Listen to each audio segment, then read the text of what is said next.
Hello नमस्कार दोस्तों, स्वागत है आपका आज के मुख्य समाचार की वीडियो में। जी हां दोस्तों, आपको यहां पर देखने को मिलेंगी सुबह से लेकर शाम तक की तमाम बड़ी खबरें, मुख्य समाचार, ब्रेकिंग न्यूज अपडेट्स के रूप में। तो दोस्तों आपसे रिक्वेस्ट है इस वीडियो को ज्यादा से ज्यादा लाइक और शेयर करें। तो दोस्तों सीधे चलते हैं आज की पहली बड़ी खबर की ओर। तबलीगी जमात के मौलाना साद पर और कसा सिकंजा, मरकज से जुड़े कई बैंक खाते कर दिए गए हैं सीज। जी हां दोस्तों, तबलीगी जमात के प्रमुख मौलाना साद पर दिनों दिन सिकंजा कसता ही जा रहा है। अब जांच एजेंसियों को मौलाना साद मरकज ट्रस्ट से जुड़े करीब 30 बैंक अकाउंट की जानकारी हाथ लगी है, जिनमें से कुछ बैंक अकाउंट को सीज कर दिया गया है, जबकि बाकी बैंक अकाउंट पर भी कार्यवाही की जा रही है। यही नहीं, जांच एजेंसियों द्वारा इन तमाम बैंक अकाउंट में जमा होने वाले पैसे के साथ विदेशी फंड की भी जांच की जा रही है। दोस्तों आपकी जानकारी के लिए बता दें, तबलीगी जमात का प्रमुख मौलाना साद अभी भी कहीं पर छुपा हुआ है, पुलिस की गिरफ्त से दूर है। इसके बाद दोस्तों रुक करते हैं आज की अगली बड़ी खबर का। फैल रही बीमारी के आगे आखिर झुकने को मजबूर हुआ ड्रैगन, WHO की इस बात पर भरी चीन ने हामी।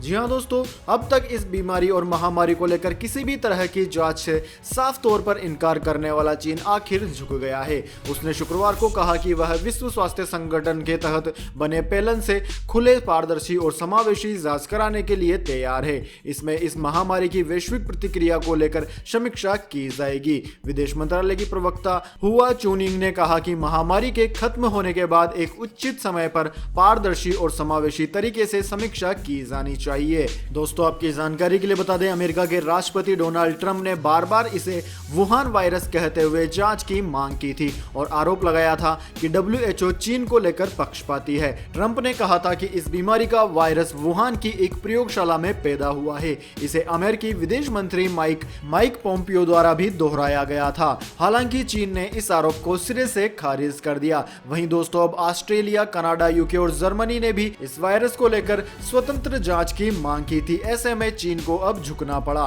इसके बाद दोस्तों रुक करते हैं आज की अगली बड़ी खबर का। पाकिस्तान का फिर हुआ पर्दाफाश, अल्पसंख्यकों पर हो रहे जुल्म पर चौंकाने वाली रिपोर्ट आई सामने। जी हां दोस्तों, पाकिस्तान में हिंदू और ईसाई सहित धार्मिक अल्पसंख्यकों को साल 2019 में जबरन धर्मांतरण और उत्पीड़न का सामना करना पड़ा। पाकिस्तान मानवाधिकार आयोग के मुताबिक धार्मिक अल्पसंख्यक देश के कानून के तहत धर्म या अपनी आजादी लेने में असमर्थ रहे हैं। 2019 में मानवाधिकार की स्थिति शीर्षक वाली रिपोर्ट में कहा गया है कि सिंध और पंजाब में हिंदू और ईसाई दोनों समुदाय जबरन धर्म परिवर्तन के मामलों की रिपोर्ट करते रहे हैं और पंजाब में 14 वर्ष से कम उम्र की लड़कियों का जबरन धर्म परिवर्तन करवाया गया और साथ ही शादी के लिए मजबूर भी किया जाता रहा है। दोस्तों सिंध में 2 हिंदू लड़कियों के परिवार ने दावा किया कि उनका विवाह के लिए अपहरण कर लिया गया और जबरन धर्म परिवर्तन कराया गया। इस्लामाबाद उच्च न्यायालय ने अपने फैसले में कहा कि लड़कियां विवाह के समय नाबालिग नहीं थी और उन्हें पति के घर लौटने के लिए कहा गया। अब दोस्तों आप इसी बात से अंदाजा लगा सकते हैं कि पाकिस्तान में अल्पसंख्यक समुदाय कितना लाचार है। इसके बाद दोस्तों रुक करते हैं आज की अगली बड़ी खबर का। रफ्तार पकड़ रहा है वंदे भारत मिशन, 15 मई के बाद और अधिक मुल्कों से लौट सकेंगे हिंदुस्तानी। जी हां दोस्तों, वंदे भारत मिशन के तहत शुरुआती 2 दिनों में भारत अब तक विदेश में फंसे 1400 से अधिक नागरिकों को सुरक्षित ला चुका है। 7 दिनों तक चलने वाले पहले चरण में जहां करीब 15,000 लोगों के वापस लाए जाने की योजना है, वहीं 15 मई के बाद इस योजना का दूसरा चरण शुरू होगा, जिसमें इस मिशन का दायरा अन्य देशों तक भी बढ़ाया जाना है। दोस्तों उच्च पदस्थ सूत्रों के मुताबिक विभिन्न भारतीय दूतावासों के पास फिलहाल करीब 67,000 से अधिक लोगों ने अपना पंजीयन करवाया है, जो भारत सरकार की निर्धारित शर्तों के साथ वापस अपने घर पहुंचना चाहते हैं। इनमें करीब 34% छात्र हैं जो विभिन्न देशों के विश्वविद्यालयों में पढ़ रहे हैं। इसके बाद दोस्तों रुक करते हैं आज की अगली बड़ी खबर का। MP और UP के बाद अब गुजरात बदलेगा श्रम कानून, कंपनियों को मिलेगी छूट। जी हां दोस्तों, फैल रही बीमारी ने दुनिया भर की इकोनॉमी को बड़ा झटका दिया है। भारत ने अर्थव्यवस्था को पटरी पर लाने के लिए बंद के दौरान उद्योग धंधों को कई रियायतें दी है। उत्तर प्रदेश और मध्य प्रदेश ने तो श्रम कानून को किनारे कर दिया है। अब गुजरात सरकार भी MP और UP की तर्ज पर श्रम कानून को सरल बना रही है, जिससे इन्वेस्टमेंट करने वालों को आकर्षित किया जा सके। दोस्तों, गुजरात के मुख्यमंत्री विजय रूपानी ने कहा कि उनकी सरकार नए प्रोजेक्ट के लिए श्रम कानून में छूट देने पर विचार कर रही है। हालांकि यह छूट उसी प्रोजेक्ट पर लागू होगी जिसमें कम से कम 1200 दिन का काम होना हो। विजय रूपानी ने कहा कि श्रम कानून के मूलभूत ढांचे को नहीं बदला जाएगा। न्यूनतम मजदूरी, सुरक्षा और दुर्घटना पर होने वाले मुआवजे सहित प्रावधानों में कोई बदलाव नहीं होगा। ये तीनों पहले की तरह ही प्रभावी रहेंगे। दोस्तों, आपकी इस जानकारी के लिए बता दें, मध्य प्रदेश ने श्रम कानून के तहत छूट दी है। वह कुछ इस प्रकार से है। मध्य प्रदेश में श्रमिक अब 8 घंटे की बजाय 12 घंटे काम करेंगे। दोस्तों, यह बड़ी कंपनियों के लिए तो फायदे का सौदा है, लेकिन एक गरीब मजदूर के लिए तो किसी ज्यादती से कम नहीं है। दोस्तों, इस बारे में आपकी क्या राय है, कमेंट करके जरूर बताएं। इसके बाद दोस्तों जान लेते हैं पूरी दुनिया और भारत में फैल रही महामारी के कितने मामले दर्ज कर लिए गए हैं। लेकिन दोस्तों, उससे पहले मेरी आपसे एक छोटी सी रिक्वेस्ट है, अगर दोस्तों आपको अभी तक हमारी न्यूज पसंद आई है तो इसे एक छोटा सा लाइक जरूर दे दें, और अगर आपको पसंद नहीं आई है तो बेशक आप डिसलाइक भी कर सकते हैं। लेकिन दोस्तों, लाइक और डिसलाइक करके अपना वोट जरूर दीजिए, क्योंकि दोस्तों यही हमारी मेहनत का फल होता है और इसी से हमें पता चलता है कि आपको हमारी वीडियो पसंद आई है या नहीं। तो दोस्तों, जल्दी से जान लेते हैं कि पूरी दुनिया में कितने मामले आ गए हैं। तो दोस्तों, जैसा कि आप यहाँ पर देख सकते हैं कि पूरी दुनिया में इस वक्त तक इस बीमारी के 38,77,914 मामले सामने आ चुके हैं, जबकि मरने वालों की संख्या 2,70,537 के पार पहुंच गई है। दोस्तों, इस बीमारी से सबसे ज्यादा प्रभावित राष्ट्र अमेरिका है और अमेरिका में इस वक्त तक बीमारों की संख्या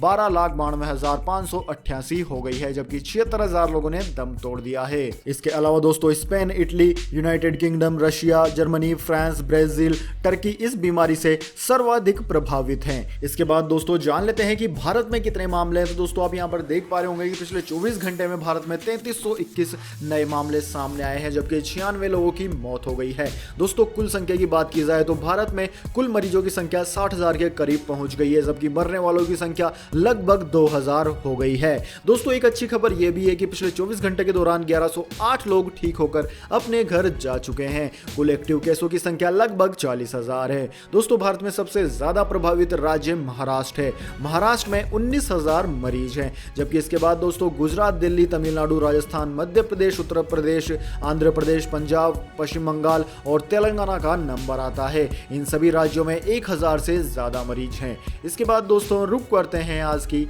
अगली बड़ी खबर का। मौसम समाचार जानिए अगले 24 घंटे में क्या होने वाला है। भारत में भारी बारिश, ओलावृष्टि और तूफान की है चेतावनी। जी हां दोस्तों, राजस्थान के पश्चिमी भागों पर एक चक्रवाती हवाओं का क्षेत्र बना हुआ है। विदर्भ से तेलंगाना और रायलसीमा होते हुए दक्षिणी तमिलनाडु पर एक ट्रफ बनी हुई है। मौसम विज्ञान विभाग के मुताबिक पिछले 24 घंटे के दौरान पूर्वोत्तर भारत में विशेष रूप से असम, मेघालय, अरुणाचल प्रदेश, नागालैंड, बिहार के पूर्वी भागों, केरल के कुछ हिस्सों, आंतरिक तमिलनाडु और दक्षिणी तटीय कर्नाटक में हल्की से मध्यम बारिश के साथ कुछ स्थानों पर भारी बारिश रिकॉर्ड की गई। वहीं दोस्तों, इंडियन मेट्रोलॉजी डिपार्टमेंट ने अगली 24 घंटे का अलर्ट जारी किया है। इस दौरान असम, मेघालय, अरुणाचल प्रदेश, नागालैंड, केरल, तटीय कर्नाटक और अंडमान व निकोबार द्वीप समूह में हल्की से मध्यम बारिश के साथ कुछ स्थानों पर गरज के साथ भारी बौछारें पड़ने का अनुमान है। आंतरिक कर्नाटक, आंतरिक तमिलनाडु, छत्तीसगढ़ के कुछ हिस्से, तटीय आंध्र प्रदेश, उप हिमालय, पश्चिम बंगाल और सिक्किम में हल्की बारिश के साथ 1-2 स्थानों पर मध्यम बौछारें